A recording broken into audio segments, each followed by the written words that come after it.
स्मरन् विश्वसृजामीशो विज्ञापितमधोक्षजः विराजं मतपत् स्वेन तेजसीशां विवृद्धये।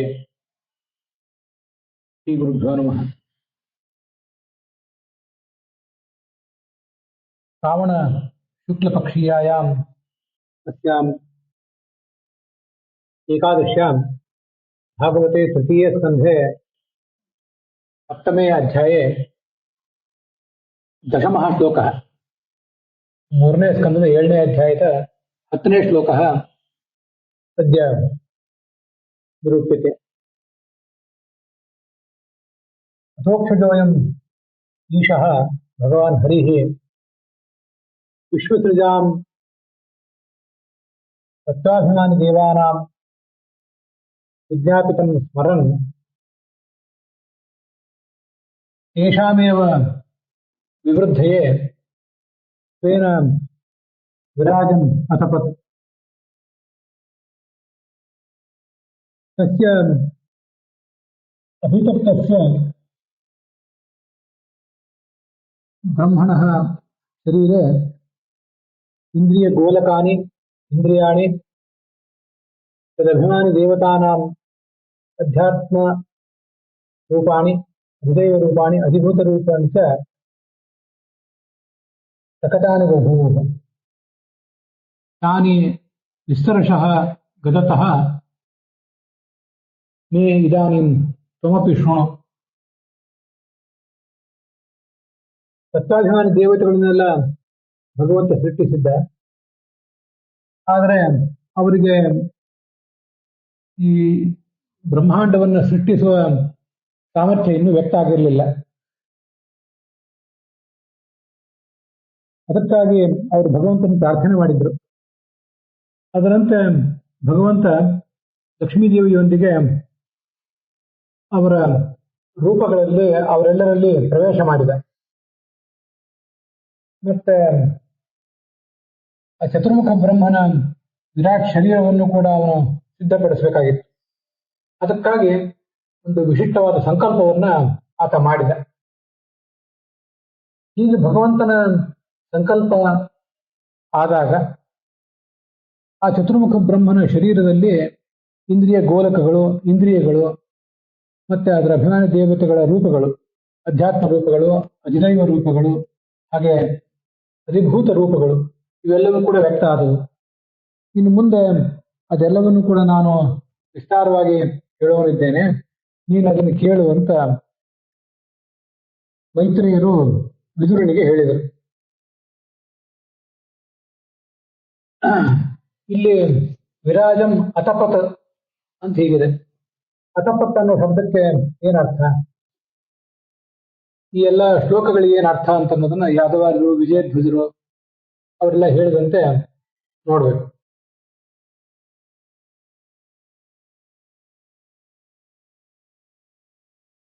ತೇಷಾಂ ವಿವೃದ್ಧ್ಯರ್ಥಂ, ಆ ಅಗ್ನಿ ಮೊದಲಾದ ದೇವತೆಗಳೇನಿದ್ದಾರೆ ಅವರ ಅಭಿವೃದ್ಧಿ ಆಗ್ಬೇಕು. ಅದಕ್ಕಾಗಿ ಇವನು ಈ ಪರಮಾತ್ಮ ಅತಪತ್ ಅಂತ ಶಬ್ದ ಪ್ರಯೋಗ ಮಾಡಿದ್ದಾರೆ. ಅತಪತ್ ಅಂದ್ರೆ ಅವಕಾಶ ಉಳ್ಳದ್ದನ್ನಾಗಿ ಮಾಡಿದ ಅಂತ ಅರ್ಥ ಬರೀತಾರೆ ವಿಜಯಧ್ವಜ ತೀರ್ಥ. ಚತುರ್ಮುಖ ಬ್ರಹ್ಮನ ಶರೀರದಲ್ಲಿ ಅವಕಾಶ ಇರಬೇಕು, ಜಾಗ ಇರಬೇಕು. ಹಾಗೆ ಜಾಗ ಇದ್ರೆ ಅದರಲ್ಲಿ ಈ ಇಂದ್ರಿಯ ಗೋಲಕಗಳು, ಇಂದ್ರಿಯಗಳು ಹೀಗೆಲ್ಲವೂ ಕೂಡ ಹುಟ್ಟುವುದು ಸಾಧ್ಯ. ಅದಕ್ಕಾಗಿ ಅತಪತ್ ಅಂದ್ರೆ ಅವಕಾಶ ಉಳ್ಳದ್ದನ್ನಾಗಿ ಮಾಡಿದ, ಅಲ್ಲೊಂದು ಅದಕ್ಕೆ ಜಾಗ, ಸ್ಥಳ ಕಲ್ಪಿಸಿದ ಅಂತ ಅರ್ಥ. ಅವರ ವಿವೃದ್ಧಿ, ದೇವತೆಗಳ ಅಭಿವೃದ್ಧಿ ಅಂದ್ರೆ ಏನು? ಅಜ್ಞಾದಿ ದೇವತಾನಾಂ ಯಥಾ ಆಯತನಾನಿ ಭವಂತಿ. ಅಗ್ನಿದೇವತೆ ಮೊದಲಾದ ದೇವತೆಗಳಿಗೆ ಅಲ್ಲೊಂದು ತಾಣ ಸಿಗಬೇಕು. ಅದಕ್ಕಾಗಿ ಈ ತರ ಪ್ರಯತ್ನ ಮಾಡಿದ ಅಂತ ಅರ್ಥ ಅಲ್ಲಿ ಹೇಳ್ತಾರೆ. ಇಲ್ಲಿ ಅತಪತ್ ಅನ್ನೋದಕ್ಕೆ ಸ್ವಲ್ಪ ಭಿನ್ನವಾದ ಅರ್ಥವನ್ನ ಯಾದವಾರರಲ್ಲಿ ಬರೀತಾರೆ. ಅದನ್ನು ಕೂಡ ನಾವು ನೋಡ್ಬೇಕು. ಮತ್ತೆ ಅತಪತ್ ಸ್ವೇನ ತೇಜಸ, ಸ್ವೇನ ತೇಜಸ ಅಂದ್ರೆ ತನ್ನ ಸ್ವರೂಪಭೂತವಾದ ತೇಜಸ್ಸು. ಅದನ್ನ ವಿಜಯಧ್ವಜರು, ಯಾದವಾರರು ಒಂದೇ ಅರ್ಥ ಬರೆದಿದ್ದಾರೆ. ಅತಪತ್ ಅಂದ್ರೆ ಆಲೋಚನೆ ಮಾಡಿದ, ಏವಂ ಕರ್ತವ್ಯ ಆಲೋಚಿತವಾನ್, ಹೀಗೆ ನಾನು ಮಾಡಬೇಕು ಅಂತ ಆಲೋಚನೆ ಮಾಡಿದ. ತಪ ಆಲೋಚನೆ, ತಪ ಸಂತಾಪೆ ಅಂತ ಹೀಗೆಲ್ಲ ಇದೆ. ಋಷಿ ಮುನಿಗಳು ತಪಸ್ ಮಾಡ್ತಾರೆ ಅಂತ ಕೇಳ್ತಿರ್ತೇವೆ ನಾವು. ನರನಾರಾಯಣ ಮುನಿಗಳು ತಪಸ್ ಮಾಡ್ತಿರ್ತಾರೆ ಅಂತ ಕೂಡ ಕೇಳ್ತಿರ್ತೀವಿ. ಅಲ್ಲಿ ತಪಸ್ ಮಾಡುವುದು ಅಂದ್ರೆ ಆಲೋಚನೆ ಮಾಡುವುದು ಅಂತ ಅರ್ಥ. ಈ ಅರ್ಥ ಯಾದವಾರ ಹೇಳಿದ ಅರ್ಥ ಹೆಚ್ಚು ಸೂಕ್ತವಾಗಿದೆ. ಅತಪತ್ ಅಂದ್ರೆ ಅವಕಾಶ ಉಳ್ಳದ್ದನ್ನಾಗಿ ಮಾಡಿದ ಅಂತ ವಿಜಯಧ್ವಜ ಹೇಳಿದ ಅರ್ಥ ಯಾಕೋ ಅಷ್ಟು ಸಮಾಧಾನ ಕೊಡೋದಿಲ್ಲ. ಅದಕ್ಕಾಗಿ ಈ ಕನ್ನಡದಲ್ಲಿ ಇದನ್ನ ಅನುವಾದ ಮಾಡಿದವರೆಲ್ಲರೂ ಕೂಡ ಅದಕ್ಕೆ ಅವಕಾಶ ಉಳ್ಳದ್ದನ್ನಾಗಿ ಮಾಡಿದ, ಚೈತನ್ಯ ರೂಪದಿಂದ ಸಂಕಲ್ಪವನ್ನಾಗಿ ಮಾಡಿದ ಅಂತ ಬೇರೆ ಬೇರೆ ಅರ್ಥಗಳಿದ್ರು, ನಮ್ಮ ಗುರುಗಳು ಪುರಾಣಿಕಾಚಾರ್ಯರು ಮೊದಲಾದವರು ಸಂಕಲ್ಪಿಸಿದ, ಆಲೋಚನೆ ಮಾಡಿದ ಅನ್ನೋ ಅರ್ಥವನ್ನೇ ಬರೆದಿದ್ದಾರೆ. ಮತ್ತೆ ಅವರ ದೇವತೆಗಳ ಅಭಿವೃದ್ಧಿ ಅಂದ್ರೆ ಏನು ಅದನ್ನ ವಿಜಯಧ್ವಜರು ಬರೆದಿದ್ರು. ಅವರಿಗೊಂದು ತಾಣ, ಒಂದು ನೆಲೆ ದೊರಕಬೇಕು ಅಂತ. ಅದಕ್ಕೆ ಯಾದವಾರರು ಬರೀತಾರೆ, ವಿವೃದ್ಧಿ ಅಂದ್ರೆ ಅವರ ವಿಶೇಷ ವ್ಯಾಪಾರ, ಅವರ ವಿಶೇಷ ಚಟುವಟಿಕೆಗಳಿಗಾಗಿ ಈ ಎಲ್ಲಾ ಕಾರ್ಯಗಳನ್ನು ಮಾಡಿದ ಅಂತ ಅರ್ಥ ಬರೀತಾರೆ. ಇಲ್ಲಿ ಈ ಶಬ್ದಗಳೇನಿವೆಯಲ್ಲ, ಅತಪತ್ ಅಂತ, ಅದಕ್ಕೆ ಆಲೋಚಿತವಾನ್ ಅಂತಾನೆ ಶ್ರೀಧರರು ಅರ್ಥ ಬರೆದಿದ್ದಾರೆ.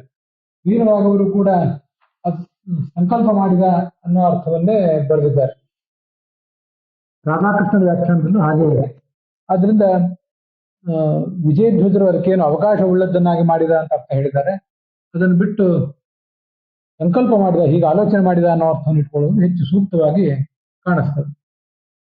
ಸರಿ, ಮುಂದೆ ಅದರಿಂದ ಏನಾಯ್ತು, ಭಗವಂತ ಹೀಗೆ ಆಲೋಚನೆ ಮಾಡಿದಾಗ ಏನಾಯ್ತು ಅದನ್ನ ಮುಂದಿನ ಶ್ಲೋಕದಲ್ಲಿ ಹೇಳ್ತಾರೆ. ತಸ್ಯ ಅಭಿತಪ್ತಸ್ಯ, ಆ ಚತುರ್ಮುಖ ಬ್ರಹ್ಮನ ಶರೀರ ಭಗವಂತನ ಆಲೋಚನೆಗೆ ವಿಷಯ ಆಯ್ತು. ಅದು ಅಲ್ಲಿ ಆ ಆಲೋಚನೆಯ ಮೂಲಕ ಅದರಲ್ಲಿ ಕೆಲವು ಬೆಳವಣಿಗೆಗಳು ಕಾಣ್ಲಿಕ್ಕೆ ತೊಡಗಿದವು. ವಿರಭಿದ್ಯಂತ ಆಯತನಾನಿ, ಮೊದಲು ಎಲ್ಲ ಇಂದ್ರಿಯಗಳ ಗೋಲಕಗಳು ಅಲ್ಲಿ ಹುಟ್ಟಿದವು.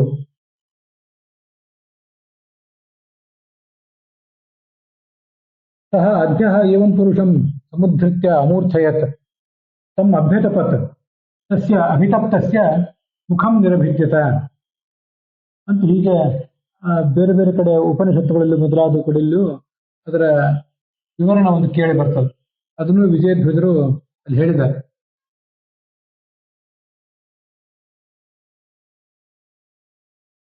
ಆಯತನ ಅಂದ್ರೆ ಅಗ್ನ್ಯಾದೀನಾಂ ಆಯತನಾನಿ ಆಶ್ರಯಭೂತಾನಿ ಇಂದ್ರಿಯ ಸ್ಥಾನಾನಿ, ಇಂದ್ರಿಯಗಳ ಸ್ಥಾನಗಳು ಅಲ್ಲಿ ಹುಟ್ಟಿದವು. ಇಂದ್ರಿಯಗಳ ಗೋಲಕ, ಇಂದ್ರಿಯಗಳು ಅಂದ್ರೆ ಬೇರೆ, ಅದ್ರ ಗೋಲಕ ಅಂದ್ರೆ ಬೇರೆ. ನನ್ನ ಕಣ್ಣು ನಿಮಗೆ ಕಾಣಿಸ್ತದೆ, ನಿಮ್ಮ ಕಣ್ಣು ನನಗೆ ಕಾಣಿಸ್ತದೆ, ಆದ್ರೆ ಕಣ್ಣೇ ಇಂದ್ರಿಯ ಅಲ್ಲ. ಕಣ್ಣಿನ ಒಳಗೆ ಒಂದು ಇಂದ್ರಿಯ ಅಂತ ಬೇರೆ ಇದೆ. ಅದನ್ನೇ ಸ್ಥಾನ ಅಥವಾ ಗೋಲಕ ಅಂತ ಈಗ ಹೇಳೋದು. ಅದನ್ನ ಈಗ ವಿವರಿಸ್ತೇನೆ.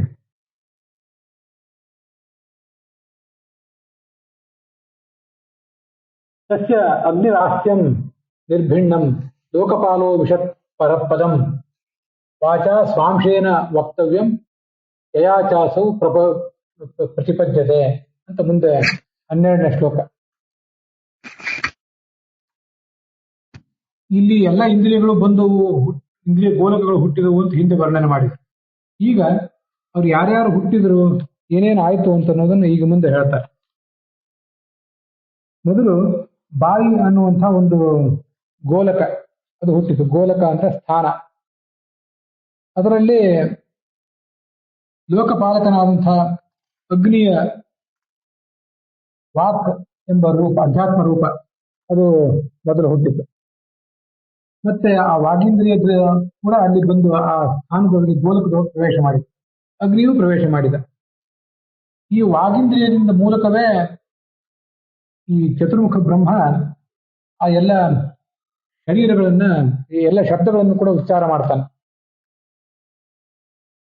ವಸ್ತುತಃ ಚತುರ್ಮುಖ ಬ್ರಹ್ಮನಂತ ದೊಡ್ಡ ದೇವತೆ ಈ ಎಲ್ಲ ಶಬ್ದಗಳನ್ನು ಉಚ್ಚಾರ ಮಾಡಲಿಕ್ಕೆ, ಮುಂದಿನ ಎಲ್ಲ ಕೆಲಸಗಳನ್ನು ಮಾಡಲಿಕ್ಕೆ ಅಗ್ನಿ ಮೊದಲಾದ ಕೆಳಗಿನ ದೇವತೆಗಳ ನೆರವೇನೂ ಬೇಕಾಗಿಲ್ಲ. ಆದ್ರೆ ಮುಂದೆ ನಮ್ಮೆಲ್ಲರ ಶರೀರದಲ್ಲಿ ಏನು ಕಾರ್ಯ ಆಗ್ತದಲ್ಲ, ಅದು ಕಾರ್ಯ ಹೇಗಾಗ್ತದೆ ಅನ್ನೋದನ್ನು ಚತುರ್ಮುಖ ಬ್ರಹ್ಮ ಈ ತರ ಮಾಡಿ ತೋರಿಸಿದ್ದಾನಷ್ಟೆ.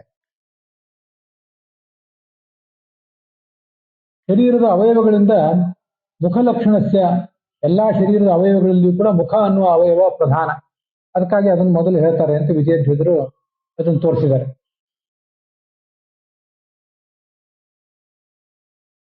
ಪದಂ ಸ್ಥಾನಂ ಲೋಕಪಾಲ ಅಗ್ನಿ ವಾಚ, ಲೋಕಪಾಲಕನಾದಂತಹ ಅಗ್ನಿಯ ದಿಕ್ಕಿನ ಲೋಕಪಾಲಕನಾದಂತಹ ಅಗ್ನಿ ಅವನು ವಾಗೀಂದ್ರಿಯದ ಜೊತೆಗೆ ಅಲ್ಲಿ ಪ್ರವೇಶ ಮಾಡಿದ.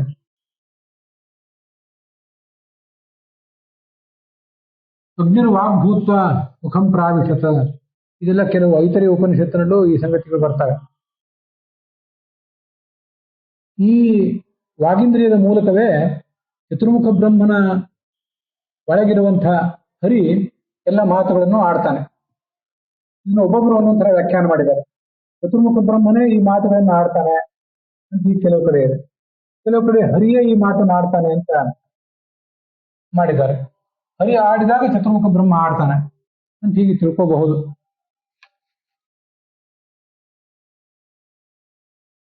ಹಾಸ್ಯಂ ಮುಖಾಖ್ಯಂ ಸ್ಥಾನಂ ನಿರ್ಭಿನ್ನ ಉತ್ಪನ್ನಂ, ರಾಜವಾರ್ಯ ಹೇಳ್ತಾರೆ. ಅಗ್ನಿ ಎಂಬ ಹೆಸರಿನ ಲೋಕಪಾಲ ಅವನು ಅಗ್ನಿಯ ಜೊತೆಗೆ ಅಲ್ಲಿ ಒಳಗೆ ಪ್ರವೇಶ ಮಾಡಿದ. ಅಸೌ ವಿರಾಟ್ ವಕ್ತವ್ಯಂ ವ್ಯವಹರ್ತವ್ಯಂ ಶಬ್ದಂ ಪ್ರತಿಪದ್ಯತೆ. ಇದು ಅಗ್ನ್ಯಾದಿಕಂ ಪ್ರಥಮಾಂತ ನಿರ್ದಿಷ್ಟಂ ಅಧಿದೈವಂ, ಅಗ್ನಿ ಎನ್ನುವ ರೂಪ, ವಾಗೀಂದ್ರಿಯಕ್ಕೆ ಅಭಿಮಾನಿಯಾದ ಅವನ ರೂಪ, ಅವೆಲ್ಲವೂ ಕೂಡ ಹುಟ್ಟಿತು ಅಂತ ಹೀಗೆ ತಾತ್ಪರ್ಯ. ಮುಂದೆ ತಾಳು ಅನ್ನುವ ಇಂದ್ರಿಯ ಹುಟ್ಟಿತು. ನಿರ್ಭಿನ್ನಂ ತಾಳು ವರುಣ ಲೋಕಪಾಲೋ ವಿಷತ್ಪದಂ ಅಂತಿದು 13ನೇ ಶ್ಲೋಕ. ನಾಲಿಗೆ ವ್ಯಕ್ತ ಆಯಿತು. ನಾಲಿಗೆಯಲ್ಲಿ ಪಶ್ಚಿಮ ದಿಕ್ಕಿನ ಲೋಕಪಾಲಕನಾದಂತಹ ವರುಣ ಪ್ರವೇಶ ಮಾಡಿದ. ರಸನ ಅನ್ನುವ ತನ್ನ ಅಧ್ಯಾತ್ಮ ರೂಪದೊಂದಿಗೂ ರಸನೆಗೆ ಅವನೇ ದೇವತೆ. ಈ ರಸನೇಂದ್ರಿಯದಿಂದಲೇ ವಿರಾಟ್ ಬ್ರಹ್ಮ ಎಲ್ಲ ರಸಗಳನ್ನು ಸವಿತಾನೆ. ಅಸೌ ಅಂದ್ರೆ ಹರಿಹಿ ಅಂತಾನೆ ವಿಜಯಧ್ವಜರು ಅರ್ಥ ಮಾಡಿದ್ದಾರೆ. ತಾಲು ಅಂದ್ರೆ ಏನು? ತಾಲು ಅನ್ನುವುದಕ್ಕೆ ಜಿಹ್ವಾ ಮೂಲ ಅಂತ ಅರ್ಥ ಇದೆ. ನಾಲಿಗೆ ಅಂತ ನಾವು ಅರ್ಥ ಮಾಡ್ಕೊಳ್ಬಹುದು, ಏನು ತೊಂದರೆ ಇಲ್ಲ. ಮುಂದೆ ಅದಕ್ಕೆ ಮತ್ತಷ್ಟು ವಿವರಗಳು ಬಂದಾಗ ಅದನ್ನ ಹೇಳುವ ಪ್ರಯತ್ನ ಮಾಡ್ತೇನೆ. ಮುಂದೆ ಮೂಗಿನ 2 ಹೊರಳೆಗಳು ನಾಸೆ ಅಂತ ಈಗ ಬಂದಿದೆ. ಅವು ಗೋಲಕಗಳು. ನಮಗೆ ಈ ಎಲ್ಲಾ ಸಂದರ್ಭದಲ್ಲೂ ಕೂಡ ಗೊತ್ತಿರಬೇಕು. ನಾವು ಹೊರನೋಟದಲ್ಲಿ ನಮಗೆ ಅನುಭವಕ್ಕೆ ಬರುವಂಥವು ಗೋಲಕಗಳು. ಅದರೊಳಗೆ ಒಂದು ಇಂದ್ರಿಯ ಅಂತ ಇರ್ತದೆ. ಈ ಇಂದ್ರಿಯಗಳ ಬಗ್ಗೆ ಒಂದು ಸೂಕ್ಷ್ಮವಾದ ಅವಲೋಕನ ಮಾಡ್ಬೇಕು ನಾವು. ಜೀವನಿಗೆ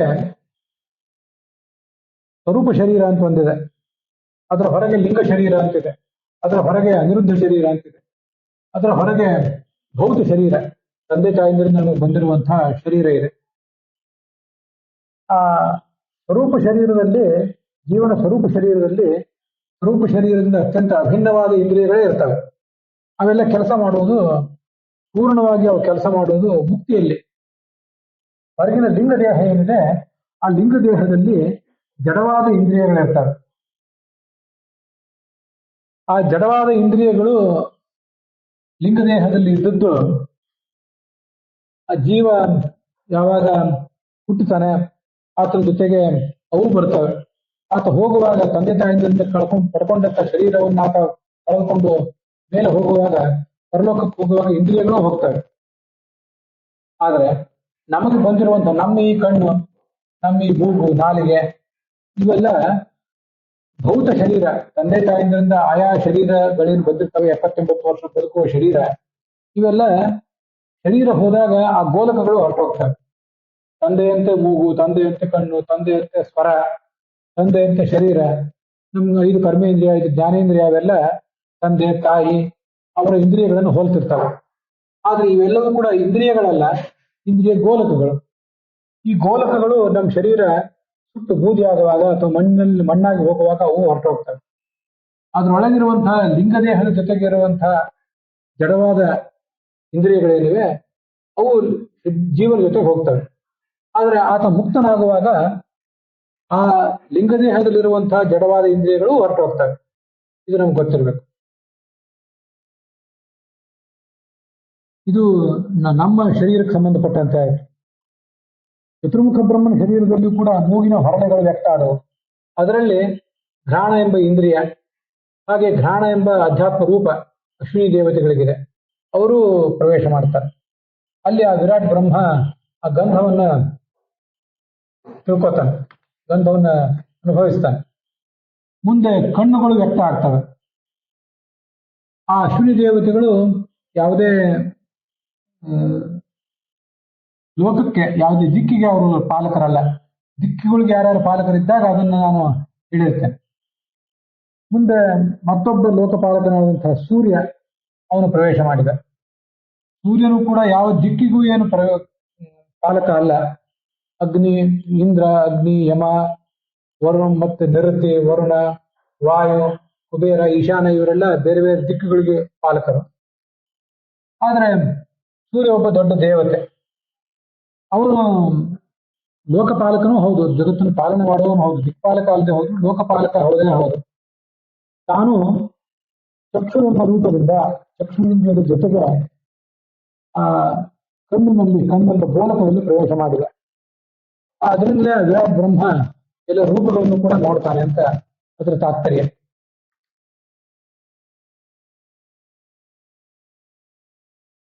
ಅಕ್ಷಿಣಿ ಅಂದ್ರೆ ಗೋಲಕೆ, ಅವೆರಡು ಹೊರಗಿನವೆರಡು ಗೋಲಕ, ಅದರೊಳಗೆ ಇಂದ್ರಿಯಗಳು ಪ್ರವೇಶ ಮಾಡಿದವು ಅಂತ ಅದರ ತಾತ್ಪರ್ಯ. ನಿರ್ಭಿಣ್ಣೆ ಅಕ್ಷಿಣಿ ತ್ವಷ್ಟ. ತ್ವಷ್ಟ ಅಂತನ್ನೋದು ಇಲ್ಲಿ ಸೂರ್ಯನಲ್ಲೇ ಹೇಳ್ತದೆ. ತ್ವಷ್ಟ ಅಂದ್ರೆ ಸೂರ್ಯ ಅಂತಾನೆ ಯಾದವಾರರು ಅರ್ಥ ಬರೆದಿದ್ದಾರೆ. ತ್ವಷ್ಟ ಅಂದ್ರೆ ಮತ್ತೊಬ್ಬ ವಿಶ್ವಕರ್ಮ ಅಂತ ಪ್ರಜಾಪತಿ ಇದ್ದಾನೆ, ಅವನ ಬಗ್ಗೆ ಇಲ್ಲಿ ಹೇಳ್ತಿಲ್ಲ. ಇಲ್ಲಿ ಹೇಳ್ತಿರುವುದು ಸೂರ್ಯನ ಬಗ್ಗೆ. ಅದ್ರ ಮುಂದೆ ಬರುವಂಥದ್ದು 16ನೇ ಶ್ಲೋಕ. ನಿರ್ಭಿನ್ನಾನ್ಯತೆ ಚರ್ಮಾಣಿ ಲೋಕಪಾಲ ಅನಿಲ ಆವಿಶತ್ ಪ್ರಾಣೀನಾಂ ಹೀಣ ಸಂಸ್ಪರ್ಶಂ ಏನಾಸೋ ಪ್ರತಿಪದ್ಯತೆ ಅಂತ 16ನೇ ಶ್ಲೋಕ. ಚರ್ಮಗಳು ವ್ಯಕ್ತ ಆದವು. ಆ ಚರ್ಮದೊಳಗೆ ಈ ಲೋಕಪಾಲಕನಾದಂತಹ ಕೋಣವಾಯು ಅವನು ತ್ವಕ್ ಎಂಬ ಅಧ್ಯಾತ್ಮ ರೂಪದಿಂದ ಪ್ರವೇಶ ಮಾಡಿದ. ಈ ತ್ವಗಿಂದ್ರಿಯದಿಂದಲೇ ಆ ವಿರಾಟ್ ಬ್ರಹ್ಮ ಸ್ಪರ್ಶವನ್ನ ತಿಳಿತಾನೆ. ನಿರ್ಭಿನ್ನಾನ್ಯತೆ ಚರ್ಮಾಣಿ ಅಂತ ಬಹುವಚನ ಇದೆ. ಇದೊಂದು ವಿಶಿಷ್ಟವಾದ ಸಂಗತಿ. ಬಹುವಚನವನ್ನು ಗಮನಿಸ್ಬೇಕು ನಾವು. ಕಿವಿಗಳಾದ್ರೆ 2, ಕಣ್ಣು 2 ಹೀಗೆಲ್ಲ ಇರ್ತಿರ್ತವೆ.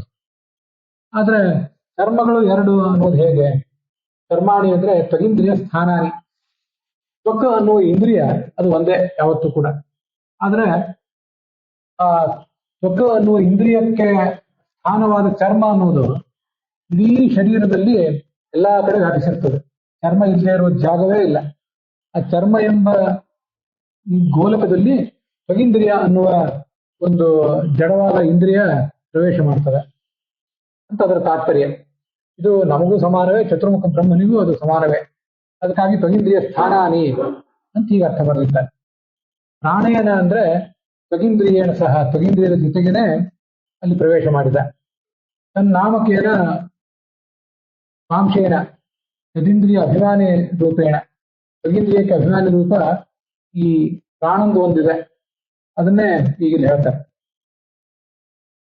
ಇಲ್ಲೊಂದು ಸಂಶಯ ನಮಗೆ ಬರ್ತದೆ. ತ್ವಗಿಂದ್ರಿಯಕ್ಕೆ ಅಭಿಮಾನಿ ಪ್ರಾಣ ಅಂತ ಹೇಳಿದ್ರಲ್ಲ, ಹಿಂದೆ ದಶವಿಧ ಪ್ರಾಣ ಅಂತ ಹೇಳಿದ್ರಲ್ಲ, ಅವರೆಲ್ಲ ಒಬ್ಬರೋ ಹೇಗೆ ಅಂತ ಜಿಜ್ಞಾಸೆ ಬರ್ತದೆ. ಅದಕ್ಕಾಗಿ ಪ್ರಾಣ ಪ್ರಥಮಜೋ ಎಷ್ಟು ಪ್ರಧಾನೋ ವಾಯುರೀರಿತಃ ಸ್ವಗಾಧ್ಯಾತ್ಮಾಸ್ತು ತತ್ಪುತ್ರಾಹ ದ್ವಿಧಾಭೂತಂ ಉದಾಹೃತಂ ಅಂತ ತತ್ವ ನಿರ್ಣಯ ಅನ್ನೋ ಗ್ರಂಥವನ್ನ ಆಚಾರ್ಯರು ಅಲ್ಲಿ ಉದ್ಧರಿಸ್ತಾರೆ. ಅಲ್ಲಿ ನಮಗೆ ಈ ಪ್ರಾಣರು ಎಷ್ಟು ವಿಧ ಅನ್ನೋದ್ರ ಬಗ್ಗೆ ತಾತ್ಪರ್ಯ ನಿರ್ಣಯದಲ್ಲೂ ಕೂಡ ಬಂದಿದೆ. ಅದನ್ನ ಈಗ ನಾವು ಗಮನಿಸ್ಬೇಕು.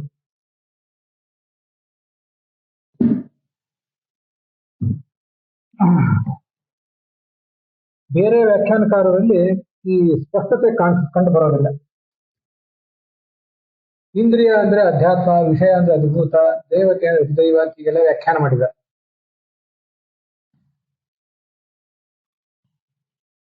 ಅದಕ್ಕಾಗಿ ಆಚಾರ್ಯರು ಭಾಗವತ ತಾತ್ಪರ್ಯದಲ್ಲಿ ಪ್ರಾಣದೇವನ 10 ರೂಪಗಳು ಅಂತ ಹೀಗೆ ಹಿಂದೆ ಒಂದ್ ಕಡೆ ತೋರಿಸಿಕೊಟ್ಟಿದ್ದಾರೆ. ತ್ವಗೀಂದ್ರಿಯದೊಂದಿಗೆ ವಾಯುದೇವ ಚರ್ಮದಲ್ಲಿ ಪ್ರವೇಶ ಮಾಡಿದ ಅಂದ್ರೆ ವಾಯುದೇವನ ಆ ಶಕ್ತಿಯೇ ತ್ವಗೀಂದ್ರಿಯ ಅಂತ ಕೆಲವರು ಬೇರೆಯವರು ಹೇಳ್ತಾರೆ. ಅದಕ್ಕೆ ತತ್ವನಿರ್ಣಯ ಗ್ರಂಥದ ಮಾತು ನಮಗೆ ನಿರ್ಣಾಯಕ ಆಗ್ತದೆ. ದಶವಾಯು ಅನ್ಸ್ಕೊಂಡಿರುವ ಪ್ರಾಣ ಒಬ್ಬ ಇದ್ದಾನೆ. ಅವನು ಮೊದಲು ಹುಟ್ಟಿದಂತ ಮುಖ್ಯ ಪ್ರಾಣ ಪ್ರಧಾನವಾಯು. ಅವನಿಗೆ ಹಿಂದೆ ಪ್ರಾಣ, ಅಪಾನ, ವ್ಯಾನ, ಉದಾನ, ಸಮಾನ, ನಾಗ, ಕೂರ್ಮ, ಕೃಕಲ, ದೇವದತ್ತ, ಧನಂಜಯ ಅಂತ 10 ರೂಪಗಳಿರೋದು ಅದನ್ನು ನಾವು ಹಿಂದೆ ನೋಡಿದ್ದೇವೆ. ಇನ್ನ ತ್ವಗೀಂದ್ರಿಯ ಸ್ಪರ್ಶ, ರೂಪ, ರಸ, ಗಂಧ, ಸ್ಪರ್ಶ, ಶಬ್ದ ಇತ್ಯಾದಿಗಳಿಗೆ ಅಭಿಮಾನಿಗಳಾದಂತಹ ಇನ್ನೂ 5 ಜನ ಅವನ ಈ ಮಕ್ಕಳಿದ್ದಾರೆ. ಅವರು ಈ ಮುಖ್ಯ ಪ್ರಾಣನ ಮಕ್ಕಳು. ಆದ್ರಿಂದ ಪ್ರಾಣ, ಅಪಾನ, ವ್ಯಾನ, ಉದಾನ, ಸಮಾನ ಅಂದ್ರೆ ಮುಖ್ಯ ಪ್ರಾಣನ ಮಕ್ಕಳು ಇದ್ದಾರೆ, ಮುಖ್ಯ ಪ್ರಾಣನೂ ಇದ್ದಾರೆ. ಹೀಗೆ 2 ಥರ ಇದ್ದಾರೆ ಅಂತ ಆ ತತ್ವನಿರ್ಣಯ ಎಂಬ ಗ್ರಂಥದಿಂದ ನಾವು ತಿಳ್ಕೊಳ್ಬೇಕು. ಬೇರೆಯವರ ವ್ಯಾಖ್ಯಾನದಲ್ಲಿ ಆ ಸ್ಪಷ್ಟತೆ ಕಾಣಿಸೋದಿಲ್ಲ, ಆಚಾರ್ಯರ ವ್ಯಾಖ್ಯಾನದಲ್ಲಿ ಆ ಸ್ಪಷ್ಟತೆ ಕಾಣಿಸ್ತದೆ. ವೀರರಾಘವರು, ಶುಕದೇವರು ಅವರ ವ್ಯಾಖ್ಯಾನದಲ್ಲಿ ಇಂದ್ರಿಯ ಅನ್ನುವುದು ಅಧಿಷ್ಠೇಯ, ದೇವತೆ, ಅಧಿಷ್ಠಾತೃ ಅಂತ ಹೀಗೆಲ್ಲ ಹೇಳಿದ್ದಾರೆ. ಆದ್ರೆ ಅವು ಅಷ್ಟು ಮನಸ್ಸಿಗೆ ಸಮಾಧಾನ ಕೊಡೋದಿಲ್ಲ. ಆದ್ರಿಂದ ಇದನ್ನು ಈ ಥರ ನಾವು ತಿಳ್ಕೊಳ್ಬೇಕು. ಇಲ್ಲಿ ಈ 10 ಜನ ಪ್ರಾಣರು ಇತ್ಯಾದಿಗಳ ಬಗ್ಗೆ ಆಂದೋಗ್ಯ ಮತ್ತೆ ಗೀತಾ ತಾತ್ಪರ್ಯ ಹಾಗೆ ತಂತ್ರಸಾರ ಇತ್ಯಾದಿ ಗ್ರಂಥಗಳಲ್ಲೂ ಒಂದಿಷ್ಟು ಸಂಗತಿಗಳು ಬಂದಿವೆ. ಅವನ್ನು ನಾವೀಗ ನೋಡ್ಬೇಕು. ಚಾಂದೋಗ್ಯ ಉಪನಿಷತ್ತಿನ 1ನೇ ಅಧ್ಯಾಯದಲ್ಲೇ ಪ್ರಾಣಾದ್ಯಾಹ ತ್ರಿವಿಧ ಪಂಚ ಪ್ರಧಾನೋ ವಾಯುರೇವಚ ಮುಖ್ಯ ಪಂಚಕ ರೂಪ ಗರುಡೋ ಮಧ್ಯ ಪಂಚಕ ಅವಮ ಪಂಚಕಸ್ತನ್ಯೇ ಪ್ರಾಣಾದ್ಯ ತಸ್ಯ ಸೂನವಃ ಅಂತ ಹೀಗೆ ಬಂದಿದೆ. ಪ್ರಾಣ, ಅಪಾನ, ವ್ಯಾನ, ಉದಾನ, ಸಮಾನ ಅಂತ 5 ಜನ ದೇವತೆಗಳಿದ್ದಾರೆ. ಅವರು ಒಟ್ಟು 3 ಥರ ಇದ್ದಾರೆ. ಮುಖ್ಯ ಪಂಚಕ ಅಂತ ಒಂದು ಸೆಟ್, ಮಧ್ಯ ಪಂಚಕ ಅಂತ ಇನ್ನೊಂದು ಸೆಟ್, ಮತ್ತು ಅವಮ ಪಂಚಕ 3ನೇ ಪಂಚಕ ಅಂತ ಇನ್ನೊಂದು ಸೆಟ್. ಪಂಚಕ ಅಂದ್ರೆ 5ರ ಗುಂಪು ಅಂತ ಅದರ ಅರ್ಥ. ಅದರಲ್ಲಿ ಮೊದಲನೇ ಪ್ರಧಾನವಾದ ಗುಂಪು ಅಂದ್ರೆ ಮುಖ್ಯ ಪ್ರಾಣನ 5 ರೂಪಗಳು. ಮುಖ್ಯ ಪ್ರಾಣನೇ ಪ್ರಾಣ, ಅಪಾನ, ವ್ಯಾನ, ಉದಾನ, ಸಮಾನ ಅಂತ 5 ರೂಪಗಳಿದ್ದಾನೆ. ಅದಾದ ನಂತರ ಗರುಡನಿಗೆ 5 ರೂಪಗಳಿವೆ. ಪ್ರಾಣ, ಅಪಾನ, ವ್ಯಾನ, ಉದಾನ, ಸಮಾನ ಅಂತ. ಆ ಗರುಡನ 5 ರೂಪಗಳಿಗೆ ಆ ಒಂದು ಸೆಟ್ ಏನು 2ನೇ ಸೆಟ್ ಇಂದ ಅದನ್ನೇ ಮಧ್ಯ ಪಂಚಕ ಅಂತ ನೋಡಿ. ಆದ್ರೆ ಈಗ ನಾವು ನೋಡ್ತಿರುವ ಭಾಗವತದಲ್ಲಿ ಆ ಗರುಡನ 5 ರೂಪಗಳಿಗೆ ಏನು ಕಾರ್ಯ ಇಲ್ಲ. ಇನ್ನ ಅಧಮ ಪಂಚಕ ಅಂತ ಈಗ ಪ್ರಶ್ನೆ ಬಂದ್ರೆ ಮುಖ್ಯ ಪ್ರಾಣನ ಮಕ್ಕಳಾದಂತಹ ಪ್ರಾಣ, ಅಪಾನ, ವ್ಯಾನ, ಉದಾನ, ಸಮಾನ ಅಂತ 5 ಜನ ಇದ್ದಾರೆ. ಹೀಗೆ ಪ್ರಾಣ, ಅಪಾನ, ವ್ಯಾನ, ಉದಾನ, ಸಮಾನ ಅಂತ ಹೆಸರಿನಿಂದ ಅನೇಕ ಜನ ಇರ್ತಾರೆ. ಅದನ್ನ ತತ್ವನಿರ್ಣಯ ಅನ್ನೋ ಗ್ರಂಥದಲ್ಲಿ ಹೇಳಿದ್ದಾರೆ. ಶಿವನ ಮಕ್ಕಳು ಕೂಡ ಪ್ರಾಣ, ಅಪಾನ, ವ್ಯಾನ, ಉದಾನ, ಸಮಾನ ಅಂತಿದ್ದಾರೆ. ಅದು ಬೇರೆ ಬಂದಿದೆ. ಆದ್ರೆ ಈಗ ನಾವು ಭಾಗವತ ತಾತ್ಪರ್ಯದಲ್ಲಿ ಮುಖ್ಯ ಪ್ರಾಣನ 5 ರೂಪಗಳು, ಹಾಗೇನೆ ಆತನ ಮಕ್ಕಳಾದಂತಹ 5 ಜನ ಅಂತ ಈಗ ನಾವು ಅದನ್ನ ತಿಳ್ಕೊಳ್ಬೇಕು. ಇಲ್ಲೇ ವಾಯು ದಿಕ್ಕಿನ ಲೋಕಪಾಲಕನಾದಂತಹ ಈ ವಾಯು ಏನಿದ್ದಾನೆ ಅವನೇ ತ್ವಗೀಂದ್ರಿಯದ ಅಭಿಮಾನಿ. ಅವನನ್ನ ಇಲ್ಲಿ ವರ್ಣನೆ ಮಾಡಿದ್ದಾರೆ ಈ ಭಾಗವತದ ಶ್ಲೋಕದಲ್ಲಿ. ಅವನೇ ತ್ವಗೀಂದ್ರಿಯದ ಅಭಿಮಾನಿಯಾಗಿ ತ್ವಗೀಂದ್ರಿಯವನ್ನ ಪ್ರವೇಶ ಮಾಡಿದ ಅಂತ ಹೀಗೆ ತಿಳ್ಕೊಳ್ಬೇಕು. ಅವನೇ ಸ್ಪರ್ಶವಾಯು, ಪ್ರವಾಹವಾಯು ಅಂತ ಕರೆಸ್ಕೊಳ್ತಾನೆ. ಸ್ವಲ್ಪ ಇದ್ರ ಬಗ್ಗೆನೂ ಏನಾದರೂ ಭಿನ್ನಾಭಿಪ್ರಾಯಗಳು ಇರಬಹುದು. ಆದ್ರೂ ಇಲ್ಲಿ ಏನ್ ಹೇಳಲಿಕ್ಕೆ ಸಾಧ್ಯ ಆಗಿತ್ತು ಅದನ್ನ ಈಗ ಹೇಳಿ ಮುಗಿಸಿದ್ದೇನೆ. ಕರ್ಣಾವಸ್ಥೆ ಭಿನ್ನವು ದಿಡ್ಡಂ ಸ್ವಂ ವಿವಿಶುರ್ದಿಶಃ ಅಂತ ಮುಂದೆ ಬರೋದು 17ನೇ ಶ್ಲೋಕ.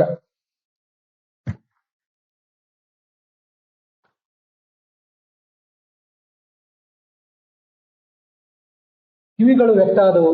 ಅದರಲ್ಲಿ ದಿಗ್ದೇವತೆಗಳು ಶ್ರೋತ್ರ ಎಂಬ ಅಧ್ಯಾತ್ಮ ರೂಪದಿಂದ ಶ್ರೋತ್ರೇಂದ್ರಿಯದೊಳಗೆ ಪ್ರವೇಶ ಮಾಡಿದ್ರು. ಆ ಶ್ರೋತ್ರೇಂದ್ರಿಯದ ಮೂಲಕವೇ ಈ ವಿರಾಟ್ ಬ್ರಹ್ಮ ಎಲ್ಲ ಶಬ್ದಗಳನ್ನು ಶ್ರವಣ ಮಾಡ್ತಾನೆ ಅಂತ ಇದು ಅದರ ತಾತ್ಪರ್ಯ. ಅವ್ರು ಯಾರು? ದಿಗಭಿಮಾನಿ ದೇವತೆಗಳು ಯಾರು ಅಂದ್ರೆ ದಿಶಃ, ಯಮ, ಮಿತ್ರ, ವರುಣ, ಕುಬೇರಾಹ. ಈಗ ಐತರೇಯ ಉಪನಿಷತ್ತಿನ ಭಾಷ್ಯದಲ್ಲಿ ಬಂದಿದೆ. ಇವರೆಲ್ಲ ದೇವತೆಗಳು ಕೂಡ ಮಿತ್ರೋ ಯಮಶ್ಚ ವರುಣ ಕುಬೇರಶ್ಚ ದಿಗೀಶ್ವರಾಹ ಶ್ರೋತಾಭಿಮಾನಿನ ಸರ್ವೇ. ಇವರೆಲ್ಲರೂ ಶ್ರೋತ್ರದ ಅಭಿಮಾನಿಗಳು ಹೌದು, ದಿಗಭಿಮಾನಿ ದೇವತೆಗಳು ಅದು ಅವರು ಹೌದು. ಅಲ್ಲಿ ಒಬ್ಬೊಬ್ರು ಒಂದೊಂದು ನಮಗೆ ಸಹಾಯ ಮಾಡ್ತಾರೆ. ಚಂದ್ರನು ಕೂಡ ಅಲ್ಲಿ ಇದ್ದಾನೆ. ವೈದಿಕ ಶಬ್ದಗಳನ್ನು ನಮಗೆ ಶ್ರವಣ ಮಾಡಿಸುವವನು ಚಂದ್ರ ಅಂತ ಹೀಗೆ ಅವನ ಬಗ್ಗೆ ಬಂದಿದೆ. ಹೀಗೆ ಕಾಮ್ಯಶಾಸ್ತ್ರಗಳನ್ನ ಶ್ರವಣ ಮಾಡಿಸ್ತಾನೆ ಒಬ್ಬ. ಮತ್ತೆ ಬೇರೆ ಬೇರೆ ಗ್ರಂಥಗಳ ಶ್ರವಣಕ್ಕೆ ನಮಗೆ ಉಪಯೋಗ ಮಾಡುವಂಥವ್ರು ಈ ಎಲ್ಲ ದೇವತೆಗಳು. ಅವ್ರ ಬಗ್ಗೆನೂ ಕೂಡ ಐತರೇಯ ಉಪನಿಷತ್ತಿನ ಭಾಷ್ಯದಲ್ಲಿ ಬಂದಿದೆ. ಅದನ್ನ ಯಾದವಾರ್ಯರು ಇಲ್ಲಿ ಹೇಳ್ತಾರೆ. ನಾನು ವಿಜಯಧ್ವಜರು ಅಂತ ಹೇಳಿದೆ, ಯಾದವಾರ್ಯರು ಅದನ್ನು ಪ್ರತಿಪಾದನೆ ಮಾಡಿದ್ದಾರೆ.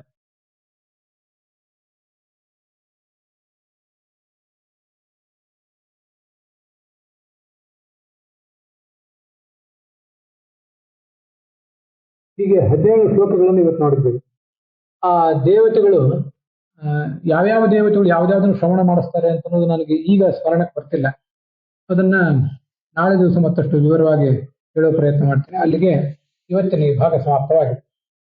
ಹಸಿಯ ನಾಡಿ ಹೊಟ್ಟೆ ಹೊರವ ವಿಷಯದಲ್ಲಿ ರಸಿಕನೊಂದು ಹುಸಿಗೆ ಹಾಕದಿರೋ ಇನ್ನು ಶ್ರೀಕೇಶ ಈಶನಿನ್ನ ಚರಣ ಭಜನೆ ಆಸೆಯಿಂದ ಮಾಡುವೆ ದೋಷರಾಶಿ ನಾಶ ಮಾಡು ಶ್ರೀಶಕೇಶವ ಶ್ರೀಕೃಷ್ಣಾರ್ಪಣ.